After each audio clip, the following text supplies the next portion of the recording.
The silver ships came down from the sky on a Tuesday morning. They were beautiful in a way that made people stop and stare. The metal seemed to flow like water, catching the sunlight and throwing it back in colors that had no names. People all around the world watched on their televisions and phones as the ships landed in Geneva, Switzerland.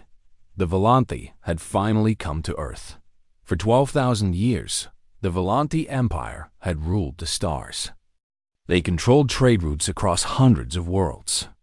They had technology that humans could not even begin to understand. And now, for the first time, they wanted to talk to the small blue planet called Earth. Princess Lyran Velsora stepped off the ship and onto human soil. She was tall and thin, with skin that seemed to glow faintly silver in the light. Her eyes were the color of polished metal, and her hair fell past her shoulders like strands of white silk. By human years, she was 230 years old. By Volanti standards, she was still young. Her father, the High Emperor, had warned her about humans. They were young as a species. They had only been traveling in space for 100 years. They fought among themselves constantly. They were loud and messy and unpredictable. Lyran found all of this very interesting. The United Nations had prepared a grand ceremony for the arrival. Diplomats from every country stood in neat rows, wearing their best suits and their most serious faces. Scientists waited nearby, eager to learn whatever the Volanti might teach them. And standing at attention along both sides of the great hall were soldiers from a dozen different nations.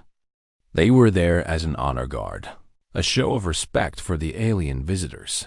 Lyran walked slowly through the hall, her attendants following close behind. One of them carried a recording device, saving every moment for the Imperial archives. Another whispered translations of the human languages being spoken around them. A third watched for any signs of danger, though what humans could possibly do to threaten a Volanti princess, no one knew. The human diplomats smiled and bowed. They spoke words of welcome in careful, rehearsed phrases. Lyran nodded politely to each of them. She had seen this kind of thing 100 times on 100 different worlds. It was always the same. The nervous hosts, the stiff formality, the hidden fear behind the friendly faces. She was bored.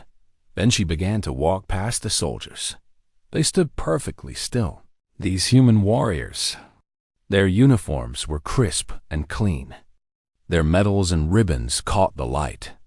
Each one had been chosen as the best of their nation, the finest examples of human military training and discipline. Lyran barely looked at them. They were all the same to her, tall ones and short ones, dark skin and light skin, men and women standing straight and proud.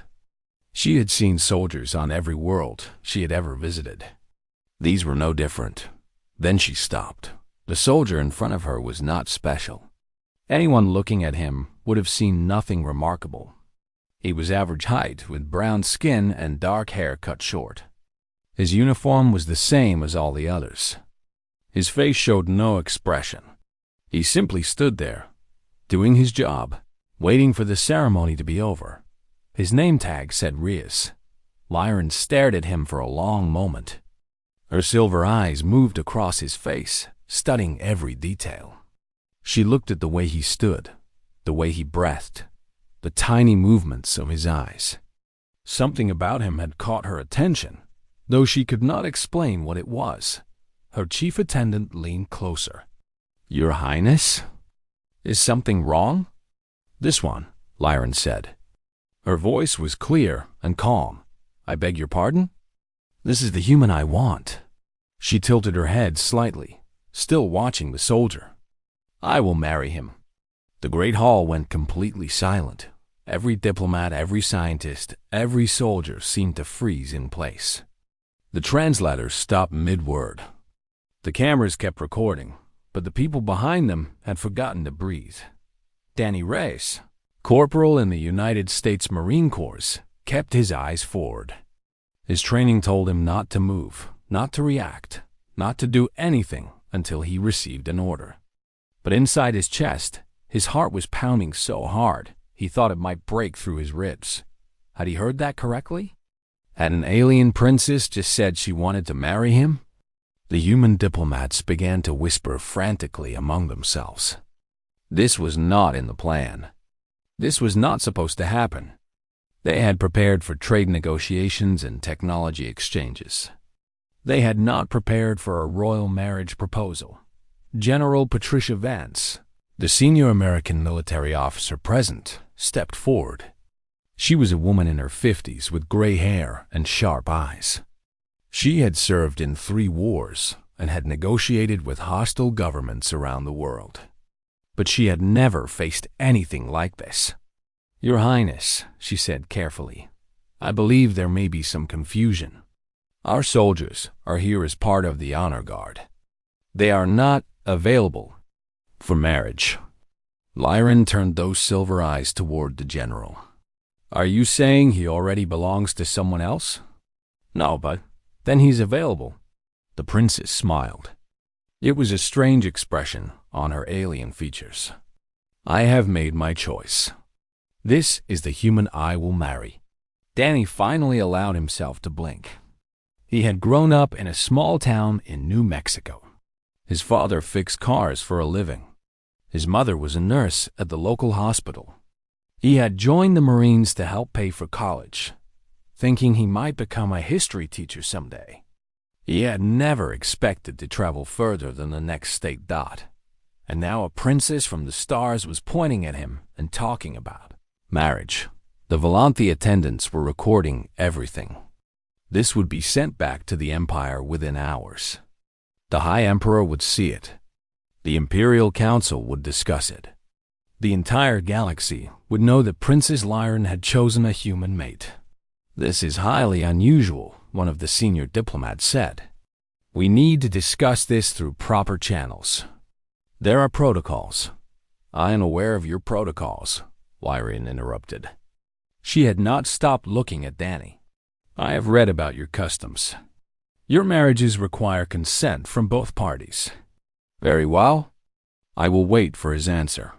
She stepped closer to Danny, close enough that he could smell something like flowers and metal. "But I am patient, and I always get what I want." She turned and walked away, her attendants hurrying to keep up. Danny stood there, still at attention, as the world fell apart around him. Diplomats were shouting. Officers were making phone calls. Somewhere, a journalist was already writing the headline that would change everything. The alien princess had chosen him. Danny had no idea why. Danny sat alone in a small room at the United Nations building. The walls were white. The chair was uncomfortable.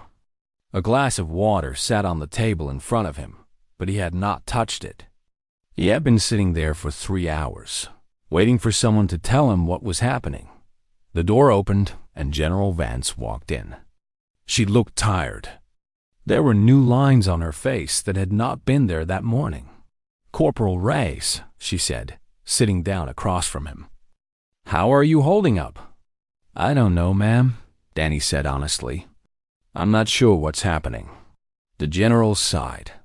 "Neither are we. But I need you to understand something. You can refuse this. The Volanthi have agreed that human customs apply here. If you don't want to marry their princess, you can say no." Danny nodded slowly. "But there's a but, isn't there?" "There's always a but." The general leaned forward. "The Volanthi control most of the known galaxy. They have ships that could destroy our entire planet in a day. They have medicine that could cure every disease we've ever known. They have technology that would take us 1,000 years to develop on our own." She paused. "And their princess has decided she wants you. Why?" Danny asked. It was the question that had been spinning in his head since the moment Lyran had pointed at him. "Why me? I'm nobody. I'm just a corporal from New Mexico. That's what we'd like to know." The general stood up. "The princess has agreed to meet with you. 3 meetings," she said. "After that, you have to give her an answer." She walked to the door. "Whatever you decide, Corporal, your country will support you. But I hope you understand how much is riding on this." She left, and Danny was alone again. The first meeting happened the next day. They gave Danny new clothes to wear. Not his uniform, but a simple dark suit. They told him how to address the princess, how to bow, what words to use. He forgot most of it the moment he walked into the room. Lyran was sitting in a chair that looked like it was made of light. She wore a flowing gown that changed colors as she moved. Her silver eyes locked onto Danny the moment he entered. "Sit," she said, pointing to a chair across from her. "We have much to discuss." Danny sat. His hands were sweating. He wiped them on his pants and hoped she hadn't noticed. "Tell me about your childhood," Lyran said. That wasn't what Danny had expected. "My childhood?" "Yes. Where did you grow up? What did you eat? What books did you read? What games did you play?" She leaned forward slightly. "I want to know everything." So Danny told her. He talked about the small town where he had grown up, where everyone knew everyone and nothing exciting ever happened. He talked about his mother's cooking, the way she made tamales every Christmas. He talked about his father teaching him to fix engines in their garage on Saturday mornings. He talked about playing baseball with his friends, about reading comic books under his blanket at night, about dreaming of adventures in faraway places. Lyran listened to every word. She asked questions, lots of questions. She wanted to know what a tamale tasted like. She wanted to know the rules of baseball. She wanted to know why humans read stories about things that never happened. When the meeting ended, Danny realized he had been talking for 4 hours. The second meeting was different. "Tell me about death," Lyran said. Danny blinked. "Death?" "Human death. You live such short lives. 80 years, perhaps 90 if you are lucky. That is nothing to us. A Volante can live for 1,000 years. Her silver eyes studied him. "How do you handle it? Knowing that everyone you love will die? Knowing that you yourself will die?" Danny thought about it for a long time before answering. "We don't really handle it," he admitted. "We just live with it. We know it's coming, so we try to make the time we have matter. We tell people we love them. We try to leave something behind. A family, a legacy, something that will last after we're gone. And when someone dies, when you lose them..." Danny thought about his grandmother, who had passed away when he was 15. He thought about the funeral, the tears, the way his mother had held on to his father like she might fall apart. "It hurts," he said quietly. "It hurts more than anything. But we get through it. We remember the people we lost. We carry them with us. And eventually, the pain gets smaller. Not gone, but smaller." Lyran was quiet for a long time after that. The third meeting was the most important. "One last question," Lyran said. "What would you die for?" Danny didn't hesitate. "My family. My friends. My planet, I guess, if it came to that. You guess? I've never had to find out. I hope I never do. But yeah, if something threatened the people I care about, I'd do whatever I had to do to protect them." Lyran smiled. It was the first time Danny had seen her smile, and it changed her whole face. She looked almost human in that moment. "That's why I chose you," she said. "I still don't understand." "No, but you will." She stood up and walked to the window, looking out at the human city below. "My empire is old, Danny Reyes. We have lived for 12,000 years. We have conquered worlds, built wonders, achieved things your species cannot imagine. But somewhere along the way, we forgot what it means to risk. We forgot what it means to love something so much that you would die for it." She turned back to face him. "Humans are chaos," she continued. "You are messy and emotional and unpredictable. You live short lives and burn bright, and then you are gone. But in that brief time, you feel things that my people have forgotten how to feel. You love fiercely. You fight desperately. You hope wildly. Danny listened, trying to understand. I could have chosen any human, Lyran said. A general with medals on his chest. A scientist with knowledge in his head. A leader with power in his hands. But I wanted someone who still knew how to wonder. Someone who hadn't yet decided who he was going to be. She walked closer to him, close enough to touch. You're still becoming, Danny Race. You don't know yet what you're capable of. Neither do I. Her silver eyes were bright. I want to find out together. Danny swallowed hard. His heart was pounding again, but it felt different this time. Less like fear, more like something he couldn't name. And if I say yes? He asked. Then we will change the galaxy, Lyran said simply. Together. Danny thought about his small town, his parents, his dreams of teaching history. Then he thought about the stars. Okay, he said. Let's find out. The news spread across the galaxy like fire. On 1,000 worlds, people talked about the human soldier who had captured a Volanthi princess. Some thought it was romantic. Some thought it was disgusting. Some thought it was the beginning of something new. And some thought it was a mistake that needed to be corrected. Ambassador Kethlorishan had served the Volanthi Empire for 300 years. He had negotiated treaties with warrior species. He had brought rebellious worlds back under imperial control. He had never once failed a mission. And he had not come to Earth to watch a princess throw her life away on a primitive. This cannot be allowed, he said into the secure communication device. The signal traveled across thousands of light years to the Imperial Council chambers. The princess has lost her mind. Humans are useful tools, nothing more. They are not our equals. This marriage would elevate them beyond their station. The council members listened. Some agreed with him. They saw humans as children playing with toys they did not understand. They saw the marriage as an insult to Volanthi blood and Volanthi honor. But others saw opportunity. A human prince would be easy to control, one counselor argued. We could use him to bind Earth to the Empire. Make them dependent on us. By the time they realize what has happened, it will be too late. The debate went on for days. But in the end, it did not matter what the council decided, because Crown Prince Severon Valsora had already made his own choice. The prince arrived on Earth 3 weeks after his sister's announcement. He came with 12 warships, massive vessels of silver and gold that blocked out the sun as they descended through the atmosphere. He said they were just his standard escort. No one believed him.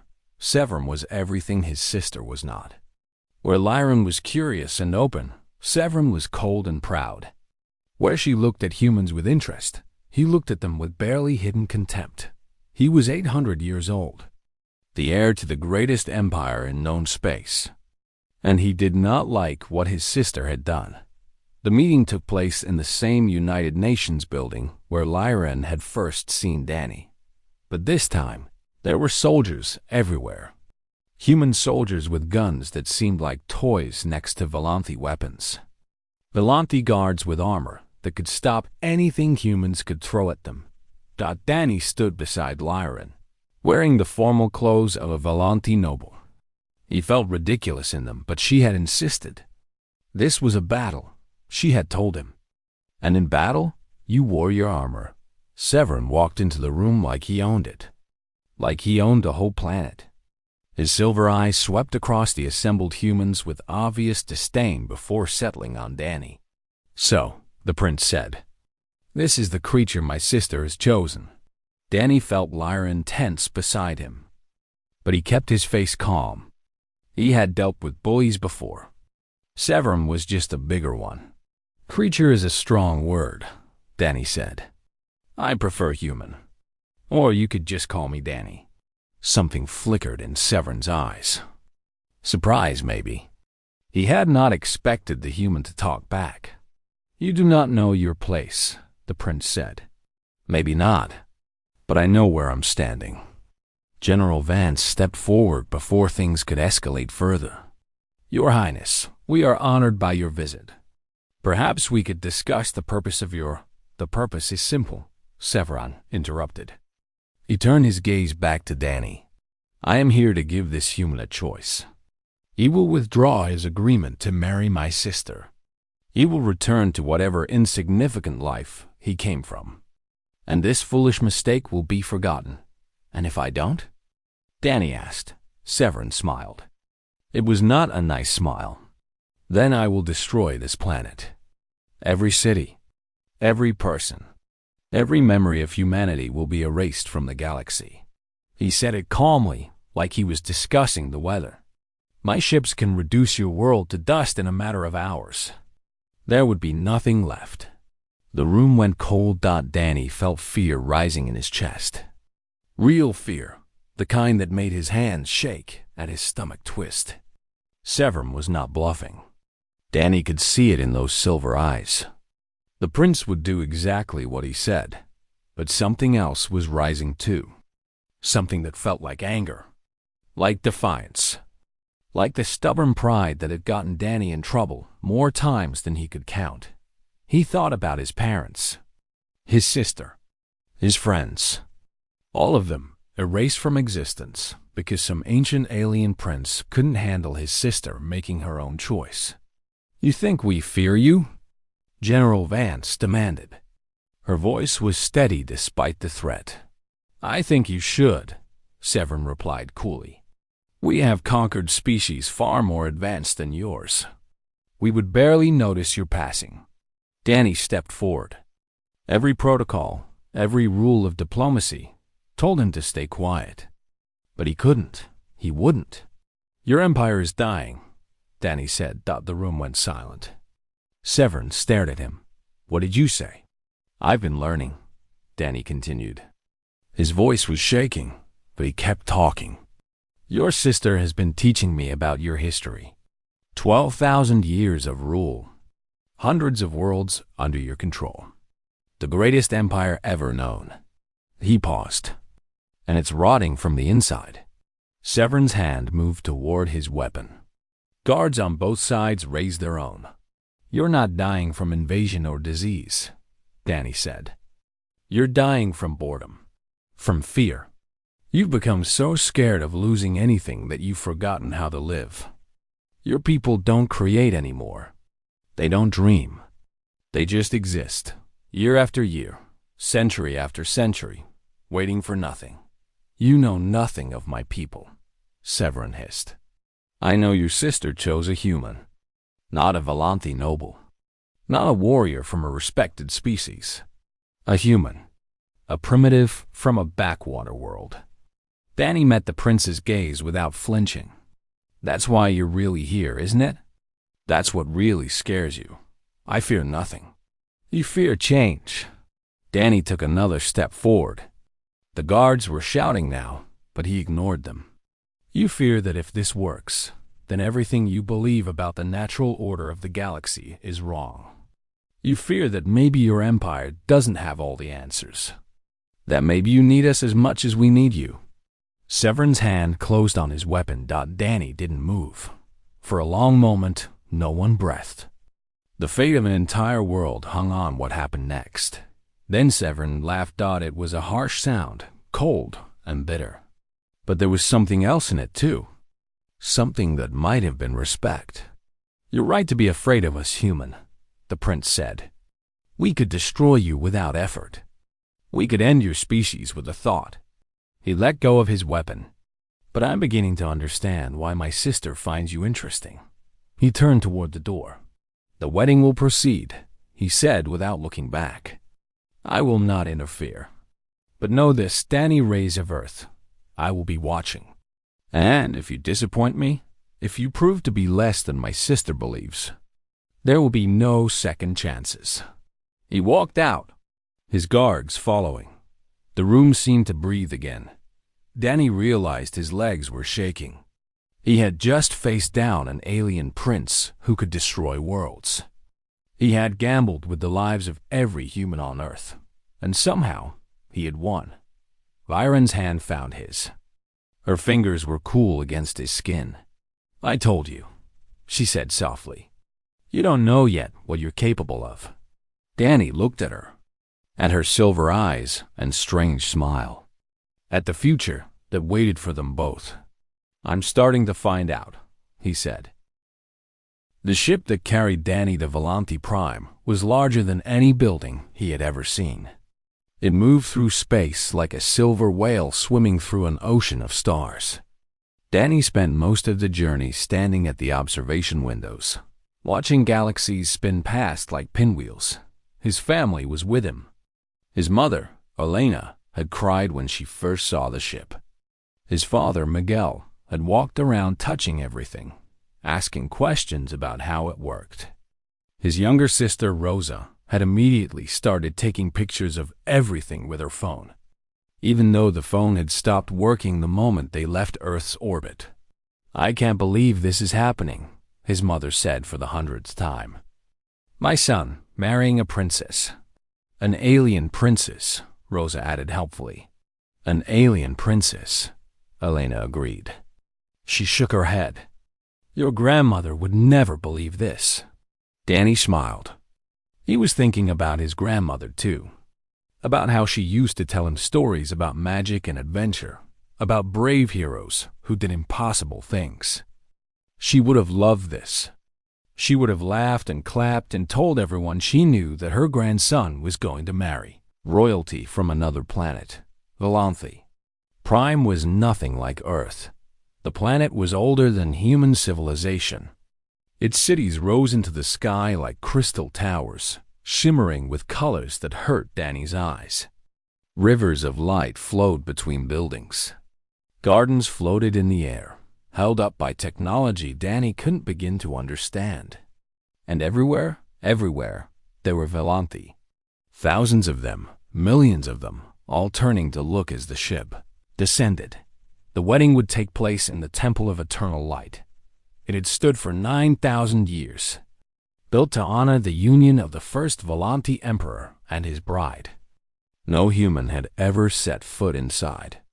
No human had ever even seen it until now.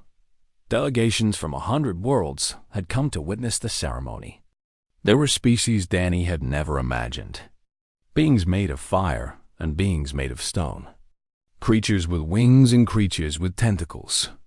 Some of them looked at Danny with curiosity, some with disgust, some with something that might have been hope. General Vance had come as Earth's official representative. She looked uncomfortable in the formal robes the Volanti had provided, but she stood straight and proud. "Whatever happens today," she told Danny before the ceremony, "you've already changed everything. Just by standing here, just by being chosen." "I didn't do anything," Danny said. "You showed them that we matter." The general's eyes were serious. "You showed them that a human can stand in their most sacred place and belong. That's not nothing, Corporal. That's everything." The ceremony was beautiful and terrifying.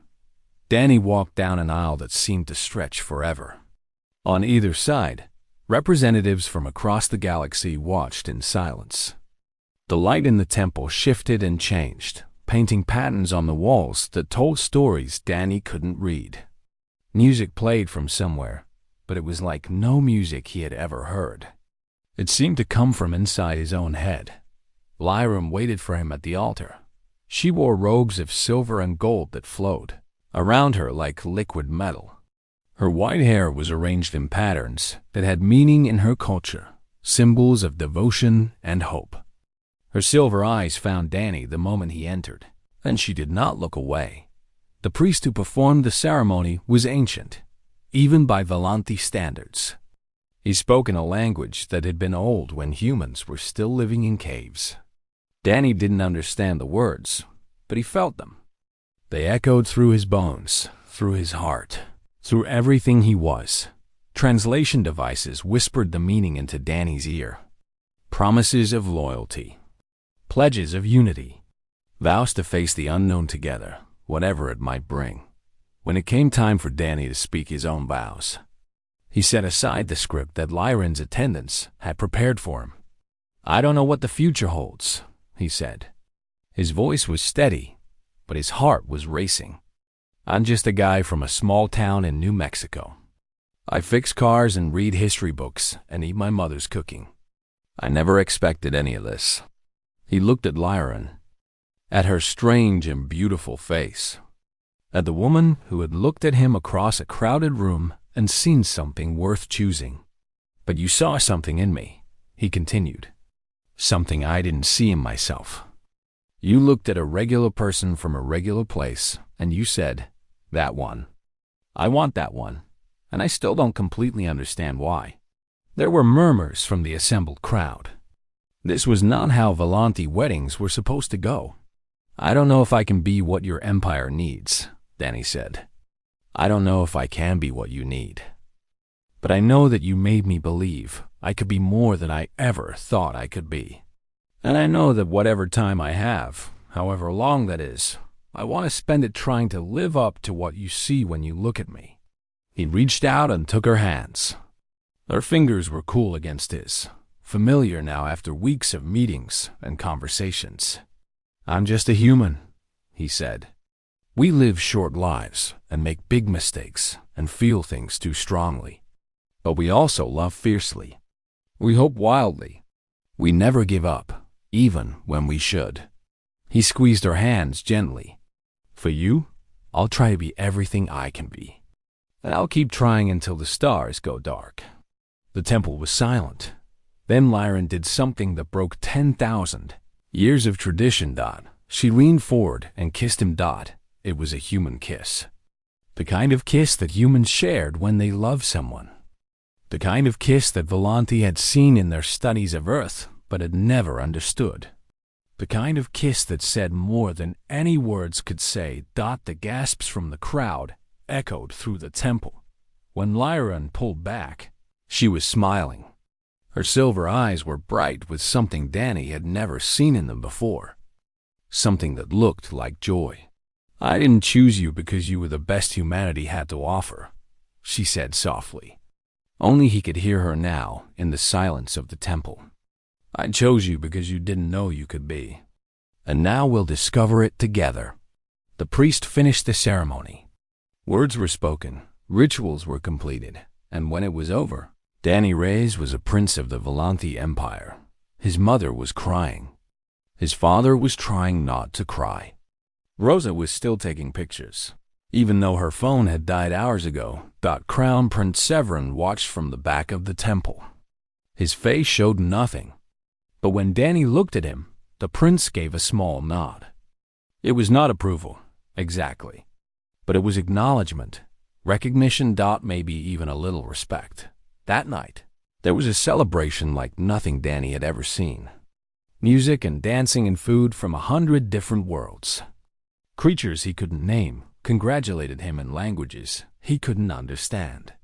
Diplomats and warriors and artists all wanted to meet the human who had won a princess's heart. Danny and Lyran escaped to a balcony overlooking the city. The lights below sparkled like fallen stars. Are you scared? Lyran asked. Terrified, Danny admitted. Good. She leaned against him, her silver hair catching the light. The best adventures always start with fear. Danny looked out at the alien city, at the strange sky with its unfamiliar stars, at the future that stretched before him, vast and unknown and full of possibilities. Then this is going to be one hell of an adventure, he said. And somewhere, across the galaxy, a new chapter in history had begun. 5 years passed in the great timeline of the Volanti Empire. 5 years was nothing. A blink of an eye. A single breath in a life that spanned millennia. But for Danny Reyes, those 5 years changed everything. He learned to speak the Volanti language without a translator. He learned their history, their customs, their art. He learned which nobles could be trusted and which ones smiled while planning betrayal. He learned to walk through crystal halls with his head held high, even when whispers followed him like shadows. And slowly, impossibly, he began to change them too. It started small. A Volanti scientist asked Danny about human music, and Danny spent an afternoon teaching her to play guitar. A young noble wanted to understand why humans cried at sad stories, and Danny gave him a book of poems that made him weep for the first time in 300 years. A warrior asked what it felt like to know you might die in battle, and Danny told her about the human soldiers who charged into danger, knowing they might not come back. Little by little, humans began to arrive on Volanti Prime, not as visitors or tourists, but as partners. Human artists worked beside Volanti masters. Human engineers brought new ideas to ancient problems. Human doctors and nurses taught the Volanti about care and compassion, about holding someone's hand when medicine wasn't enough, and everywhere they went. Humans brought their chaos. They laughed too loud and cried too easily. They fell in love at first sight and fought over small things. They made mistakes and apologized and tried again. They lived fast and burned bright and refused to be quiet about any of it. The Volanti didn't know what to do with them. Some were annoyed. Some were disgusted. But many, more than anyone expected, were fascinated. These short-lived creatures from a backwater world had something the Empire had lost. Something precious. Something real. They had passion. Danny and Lyran had 3 children. The first was a daughter named Myra. She had her mother's silver eyes and her father's stubborn determination. By the time she was 5, she was asking questions that made philosophers uncomfortable. The second was a son named Carlos, named after Danny's grandfather. He had brown hair like his father and the Volanti gift for music. He could make instruments sing in ways that made people forget to breathe. The third was another daughter, Lucia. She was quiet and thoughtful, always watching, always thinking. She saw patterns in things that others missed. The scholars said she would change the galaxy someday. Danny believed them. The children were strange and wonderful, a blend of 2 worlds that had never been blended before. They grew up speaking 2 languages, following 2 sets of traditions, belonging to 2 species. They were something new, something that had never existed before. And they were not alone.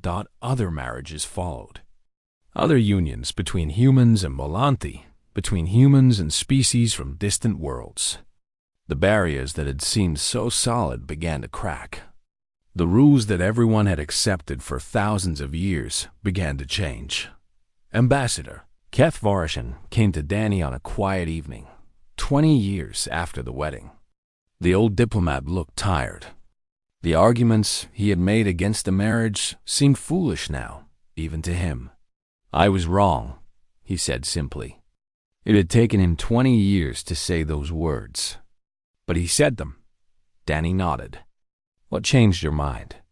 "Your daughter, Mira," the ambassador said. "I watched her debate the Grand Council last month. She is 11 years old, and she made fools of beings who have lived for centuries." He shook his head slowly. "She's not Volanti. She's not human. She is something else. Something better. She's just a kid," Danny said. "She's my kid. She is the future." The ambassador looked at Danny with something like wonder. "You were the future too. I was just too blind to see it." Crown Prince Severin became one of Danny's closest allies, though they never quite became friends. Some distances were too great to fully bridge. But when threats arose against the Empire, when old enemies tested their strength, Severin and Danny stood together. The Prince of Ancient Blood and the Prince from New Mexico. Tradition and change. Ice and fire. It worked, somehow. On Earth, in a small town in New Mexico. Danny's parents grew old, surrounded by wonders they never could have imagined. Their grandchildren visited when they could, traveling across the stars to eat Elena's cooking and listen to Miguel's stories. The whole town came out to see them. The alien princess and the human soldier, home where it all began. He always was a dreamer, Elena would tell anyone who asked. She kept pictures of Danny and Lyran on every surface of her house. "I just didn't know the universe was listening." Miguel would laugh and shake his head. The universe didn't listen, he would say. Danny made it listen. That's what humans do. Years became decades. Decades became a century. The historians would call it the human integration. They would write books about it, study it, debate its causes and effects. They would talk about trade agreements and technology transfers and diplomatic achievements. They would analyze charts and graphs and data. But those who had been there knew the truth. Was simpler. A princess had looked at a soldier and seen potential. A soldier had looked at a princess and seen possibility. They had bet everything on a chance, on a hope, on a feeling that couldn't be measured or explained. And they had won. Danny Reyes lived to be 93 years old. By human standards, a good long life. By Volante standards, barely a heartbeat. On the day he died, Lyran sat beside him, holding his hand like she had held it on their wedding day. "Are you scared?" She asked, the same question she had asked on their first night together. "Terrified," Danny said. His voice was weak now, but his eyes still sparkled. "But you know what they say. The best adventures always start with fear." He died with a smile on his face, surrounded by his children and grandchildren, surrounded by the family he had built across the stars. Lyran mourned him for 50 years. Volante grief was long and deep, but she did not regret her choice. She never regretted it for a single moment, because Danny Reyes, the corporal from New Mexico, had shown the galaxy what it meant to be human. He had shown them that short lives could matter, that ordinary people could change the universe, that love and hope and stubborn courage were worth more than all the power in the stars. And the galaxy remembered. On 100 worlds, they told the story of the soldier and the princess. They told it to their children and their children's children. They added details and changed names and made it more beautiful with every telling. But the heart of the story stayed the same. She chose him from all the soldiers. "This is the human I want," she said. "I will marry him." And together, they reminded an ancient empire what it meant to hope. The galaxy was never quite the same. But then again, it wasn't supposed to be.